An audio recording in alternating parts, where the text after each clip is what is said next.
अयोध्या मुख्यमंत्री श्री योगी आदित्यनाथ का दिनांक 10 मई 2025 को जनपद अयोध्या का भ्रमण कार्यक्रम प्रस्तावित। माननीय मुख्यमंत्री का जनपद अयोध्या में हुआ आगमन। निर्धारित कार्यक्रम के अनुसार माननीय मुख्यमंत्री जी अयोध्या हेलीपैड रामकथा पार्क पर लगभग 2:25 पहुंचे। तत्पश्चात हनुमानगढ़ी एवं श्री राम जन्मभूमि का दर्शन पूजन किया। इसके बाद लगभग 3 बजे संत गुरु रविदास सत्संग भवन का लोकार्पण कार्यक्रम में शामिल हुए। जिला सूचना अधिकारी श्री संतोष कुमार द्विवेदी ने जनपद के सम्मानित पत्रकार बंधुओं को सूचित किया कि संत गुरु रविदास सत्संग भवन के लोकार्पण कार्यक्रम स्थल पर पहुंचने हेतु रायगंज पुलिस चौकी के बगल का श्री अयोध्या धाम में मुख्यमंत्री योगी आदित्यनाथ जी द्वारा 115 लाख रुपए की लागत से प्राचीन संत रविदास मंदिर में मूलभूत सुविधाओं, सौंदर्यीकरण कार्य एवं सत्संग भवन का लोकार्पण मार्ग निर्धारित किया गया है। पत्रकार बंधुओं से अनुरोध है कि निर्धारित मार्ग का प्रयोग कर कार्यक्रम स्थल का विस्तार से खबर प्रकाशित करें। अयोध्या से ब्यूरो चीफ संजीव कुमार सिंह की रिपोर्ट। यहाँ पर आयोजित हुआ है।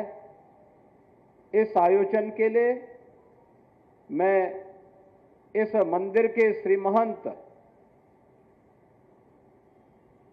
बनवारीपति ब्रह्मचारी जी महाराज को और उनके सभी अनुयायियों को, शिष्यों को, शुभचिंतकों को हृदय से बधाई देता हूं, अपनी शुभकामनाएं देता हूं। बहनों और भाइयों, सदगुरु रविदास जी महाराज भारत के अंदर मध्यकालीन संत परंपरा के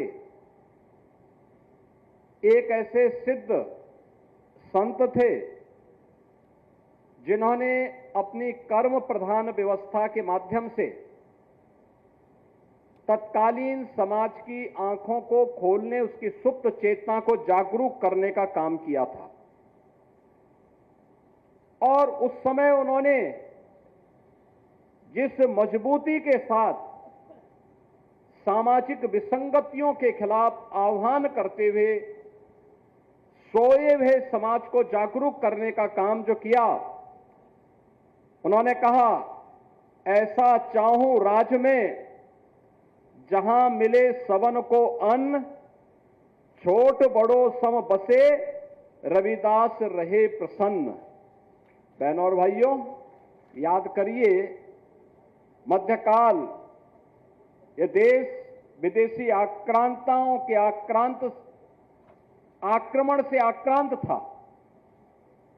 भय का माहौल था, सनातन धर्म खतरे में था, हमारी आस्था के प्रतीक मंदिर तोड़े जा रहे थे। उन स्थितियों में काशी में रह करके एक संत बड़े गर्व के साथ सामाजिक एकता को लेकर के, उस समय की राज व्यवस्था को लेकर के उन्होंने चुनौती देने की मुद्रा में आकर के उस समय के समाज की सुप्त चेतना को जागरूक करने का काम कर रहे हैं। उन्होंने कर्म प्रधान विश्व को एक नई दिशा दी और उन्होंने कहा था, उस समय जितने भी आडंबर थे, रूढ़िवादिता थी, उसके खिलाफ उन्होंने तत्कालीन समाज को जागरूक करके एक नई उक्ति ही दे दी।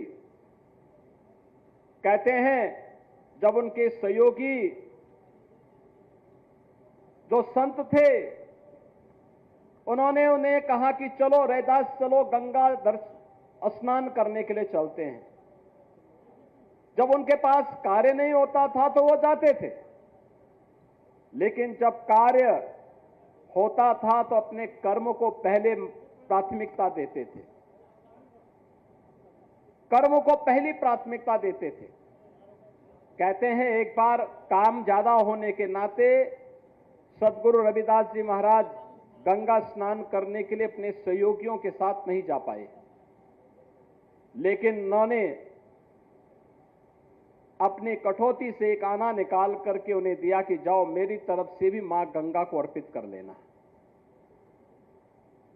वे लोग गए, स्नान करके जब गंगा मैया को दक्षिणा अर्पित करने की बात आई तो कहते हैं कि बाकी लोगों का तो कुछ नहीं हुआ, लेकिन जब सदगुरु रविदास जी महाराज के नाम पर एक आना की दक्षिणा मां गंगा को अर्पित किया तो पता लगता है कि मां गंगा स्वयं अपने हाथ से उस दक्षिणा को प्राप्त करती है। वे सब भौचक थे। उन्होंने कोई सोच भी नहीं सकता था कि एक ऐसा सिद्ध संत काशी में क्षीर गोवर्धन में बैठा है, जिसकी पवित्र साधना, कर्म प्रधान साधना समाज की आंखों को खोलने वाला हो और लोगों को कर्म की प्रेरणा प्रदान करने वाला हो। तो वे लोग आकर के जब सदगुरु से पूछते हैं कैसी क्या भाव थे कि हमारे दक्षिणा को तो मां गंगा ने स्वीकार नहीं किया, लेकिन जब आपके नाम पर हमने मां गंगा में आपके द्वारा दी गई अन्नी को जब चढ़ाया तो मां गंगा ने अपने हाथों से स्वीकार किया। तो सदगुरु बोल पड़े, मन चंगा तो कठौती में गंगा।